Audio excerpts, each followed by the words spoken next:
If you're in the market for a used car that offers 7-seat versatility and practicality, you probably don't immediately think Audi, and you probably don't think luxury SUV as well.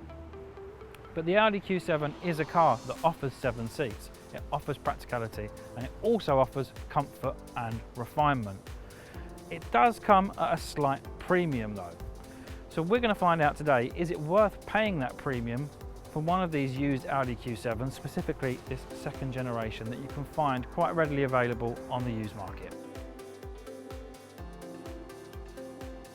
The launch of the first generation Audi Q7 back in 2005 was a significant milestone for Audi, marking their bold entry into the luxury SUV market. The Q7 wasn't just about adding an SUV to the Audi lineup though, it was about setting new standards for luxury, performance and technology within the segment as a whole. The Q7 introduced a level of refinement and versatility that immediately positioned Audi as a formidable player in the SUV market. This second generation, which debuted in 2015, brought a host of improvements that made a great SUV even better. Weight reduction and advanced aerodynamics led to enhanced fuel efficiency and handling dynamics. Inside, the second gen Q7 also boasts a more luxurious and tech-savvy interior thanks to an updated MMI infotainment system and cabin materials and build quality that were elevated to new heights. The ride comfort was also improved thanks to the adaptive air suspension available on higher trims. When it comes to trim levels, buyers can choose from Sport, S-Line and Black Edition, each offering a distinct blend of features and aesthetics. The Sport trim provides a solid foundation with leather upholstery, LED headlights and the virtual cockpit.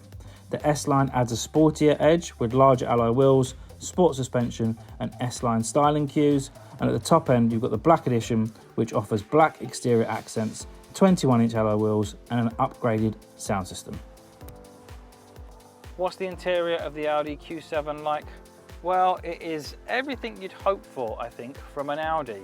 It is extremely solid and well built. I mean, this, like, nothing moves if you try to do the standard motoring wiggle test. Everything is incredibly well screwed down, robust materials throughout.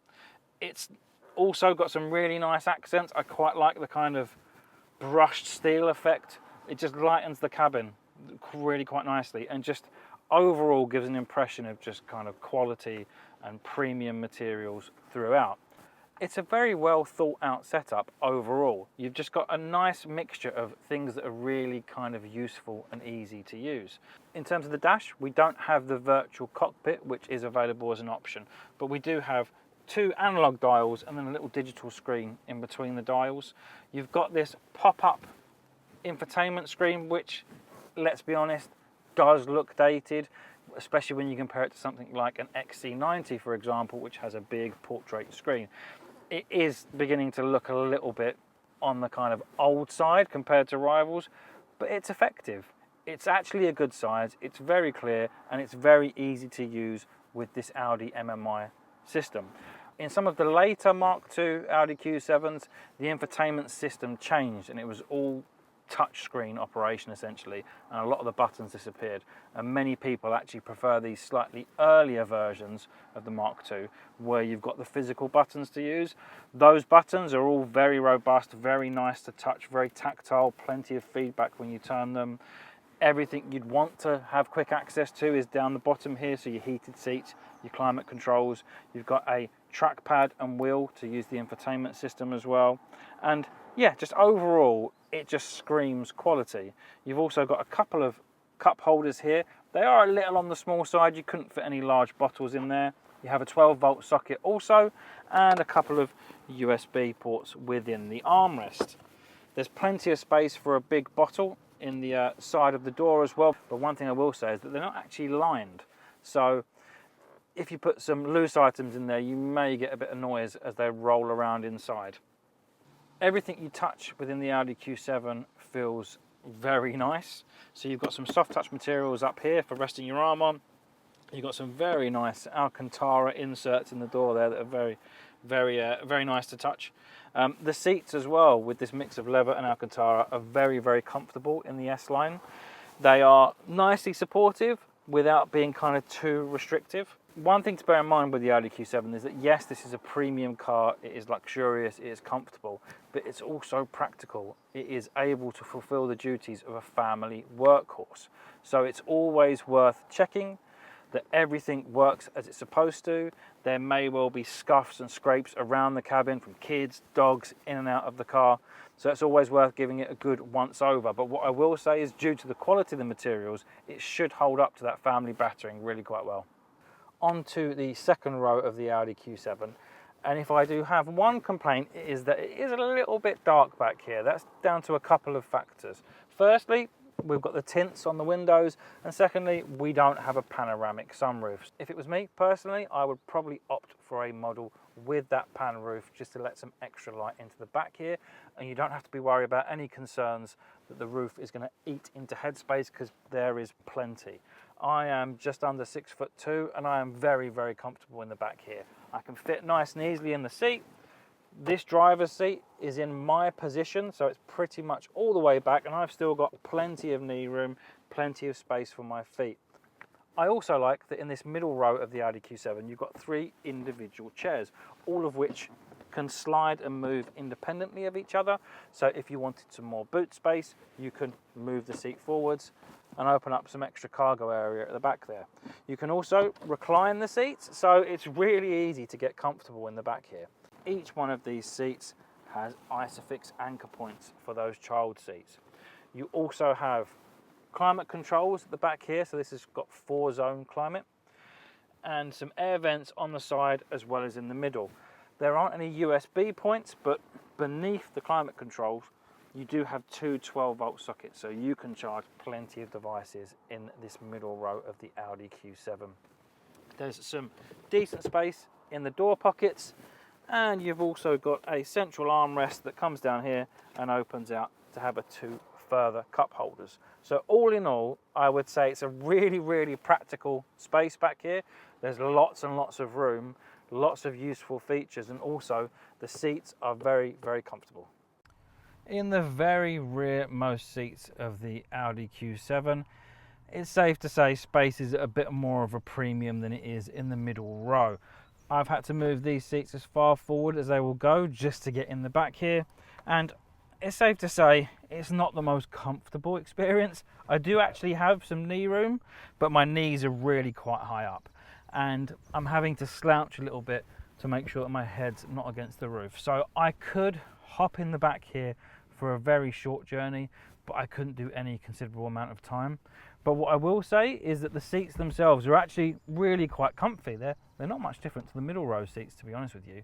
So if you are a shorter adult or an older child, you'll actually find it really quite comfortable in the back of the Q7. Admittedly, it is also dark, just like that middle row, but aside from that, the seats themselves are relatively comfortable. With the Audi Q7, you do of course get an electronically operated tailgate and plenty of space. So even with the 3rd row of seats up, you get more space in the rear here than you would do in an Audi A1 Super Mini. So it's about 270 litres worth of space. And then to put these rear seats down, it's dead easy. You just press a button and then they go down electronically the whole way. Once those rear row of seats are down, you've got a nice big flat loading area that has over 800 litres of space, which is huge and probably more than you're ever going to need. So there's some extra storage space here underneath the floor. There's some netting on the side there to store some loose items, and there's also some lashing points as well. Overall, it's a very big, very usable space. You've got a scuff plate here as well for when you're dragging suitcases in and out of the car. So yeah, super practical. On the go, the Audi Q7 is pretty much exactly what you'd expect. It's incredibly comfortable, incredibly refined, very, very quiet, and you can take it to extra levels of refinement and comfort by opting for a Q7 with the air suspension. Personally, that's what I would look to go for. I think it takes a car that's already very comfortable and takes it up to almost limo levels of comfort. It makes such a difference, and it just kind of really elevates the Q7 above the competition.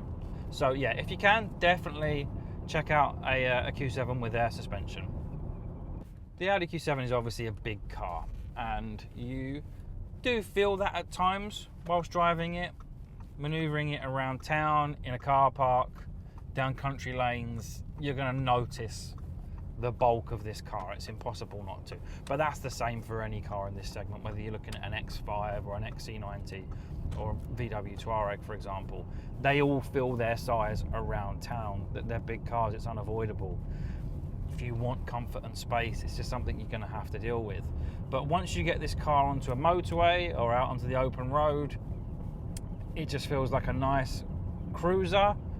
It's completely manageable. It's what it's made for, I think, is just absolutely churning out big journeys. I think you could cross continents in the Audi Q7 very, very comfortably. And obviously you've got 7 seats, and on this car today we have got the roof bars on top, so you can get 7 people on board, a couple of roof boxes, because obviously when those rear seats are in use you have limited luggage space. So make use of the roof bars, put some roof boxes on top, fill it with all the luggage, and away you go. And I think it'd be a breeze, absolute breeze, family holidays in a Q7. Obviously a Q7 is very good for towing as well. You'll notice lots of people with caravans use a Q7 to tow, so it's very, very capable in that regard. And I just think it's the ultimate kind of family holiday car. Now, the steering is very light. This is not a responsive driving feel, shall we say. You can obviously utilize the drive select modes and change the settings there, but it's not what this car is built for. This car is built for comfort, so the light steering helps make it maneuverable, so it makes sense that you would have it. You also do feel really quite high in the Q7. So I drive a Touareg, that's my daily driver, and the Q7, despite being very, very similar car, obviously comes from the same group and very similar proportions. It does feel higher, actually. You just feel like you are that little bit higher on the road. You've got a little bit more vision, and you just seem to feel like you kind of tower above people a little bit more, which I know for many people is important when you're looking at a car like this. You want that feeling of being raised, especially if we come back to that idea of doing lots of motorway journeys. Being able to see over the traffic is always helpful, although nowadays everybody else is in an SUV, so how far over the traffic you can see is somewhat diminished compared to maybe a few years ago, but it's still very, very useful to have. In the Q7 you've also obviously got Audi's famed Quattro system, so that means 4-wheel drive, plenty of grip in pretty much any circumstances, as long as you've got the right tyres, obviously. Now, the Q7 is not built for going off-road. I'm sure it will do a very capable job of getting you out of a muddy car park and, you know, towing a horse box across a muddy field potentially. No problems there, once again, as long as you've got the right tyres. It's not a Land Rover Discovery though. It's not going to go off into the deepest, darkest depths. But what it will do is be very, very capable in road conditions. So ice, snow, if you've got some winter tyres, or some all seasons that are kind of snow rated, you're going to be unstoppable in this car. You really will. And even in regular, just kind of slippy conditions, having that 4-wheel drive really makes a difference in terms of traction. Obviously it doesn't help with stopping and turning, but in terms of getting you moving, that Quattro system and the traction it provides is really, really useful. Now, I always mention my height in car reviews because it's kind of relevant. I'm just under 6'2", so I'm quite tall. And I can't get comfortable in quite a lot of cars, to be honest with you, especially when I've got a car seat behind me if I've got the kids in the car. Now the Q7, there's no such problems. I'm super comfortable. The seats in this S-Line model are very, very comfy as well. It's a very pleasant place to be. And we're at winter time. It's not winter time right now. I'd stick the heated seats on and be very, very comfy. The final thing to mention is this 3-litre diesel engine in the Audi Q7 is actually surprisingly refined. Like I say, this car is built for refinement, so maybe it's not a surprise, but a big diesel engine, you don't normally associate that with a smooth, refined driving experience, but that is what you get in the Q7. It's very quiet, there's no engine noise at all. The gear changes are nice and smooth, and bear in mind this is the model we're in today, an 8-year-old car, and you wouldn't know it, The interior, there's no rattles, there's no creaks. It just feels so solid and well put together. It feels like it's made out of granite. It's just real, like, impeccable build quality. It's worth remembering with any big diesel 4x4, when looking at a used vehicle, it's always worth checking the service history. Make sure that the auto box has been serviced when it's supposed to. Make sure that the four-wheel drive system has been serviced when it's supposed to be. It's just something that you don't want to go wrong. And the same with the air suspension. If the car has got air suspension, it's always worth checking that. So you'll find that you can lower and raise the ride height. So do that, make sure that the vehicle goes up and down as it's supposed to do, and make sure that there's kind of no knocking or sagging from the suspension when you're on the move or when stationary. But you should find as well that with the Q7, this car is 8 years old and there's no rattles, there's no noises inside. Everything feels incredibly well put together and solid. It's what you'd expect from an Audi. It's the build quality is superb, and this car, sure, like in terms of how it looks, it does look a bit dated now compared to rivals, but in terms of how it feels, it just feels so solid and well put together and like it's built to last. I think this car just, yeah, it stood up to the miles and the age really, really well, and I think that's what you should expect from a Q7. If you go to view a Q7, go to a test drive and there's some rattles and things don't quite feel like they're bolted down properly, you might want to do a bit more digging, because it should feel like this. It should feel really, really solid and well put together and a premium place to be, even though it's used. Now, the Audi Q7 is proof that you can have practicality and luxury all in one vehicle. This thing is huge. It's a big, big car, and that means plenty of interior space for all occupants. It's also incredibly comfortable and refined, and the build quality inside is second to none. Sure, it's not going to be as capable off-road as a Land Rover Discovery that also offers 7 seats, and it's not going to be as dynamic to drive as a BMW X5. But what it is going to be a nice middle ground between the two. It's not as cumbersome as a Discovery. It's more spacious and practical than an X5, and it's all wrapped up in a really, really refined package. It's one of my favourite 7-seaters on the used market. Thanks for watching this need-to-know used car review of the Mark II Audi Q7. If you enjoyed the video, please give us a like and subscribe to the YouTube channel and hit the bell icon so you're notified every time we release a new video.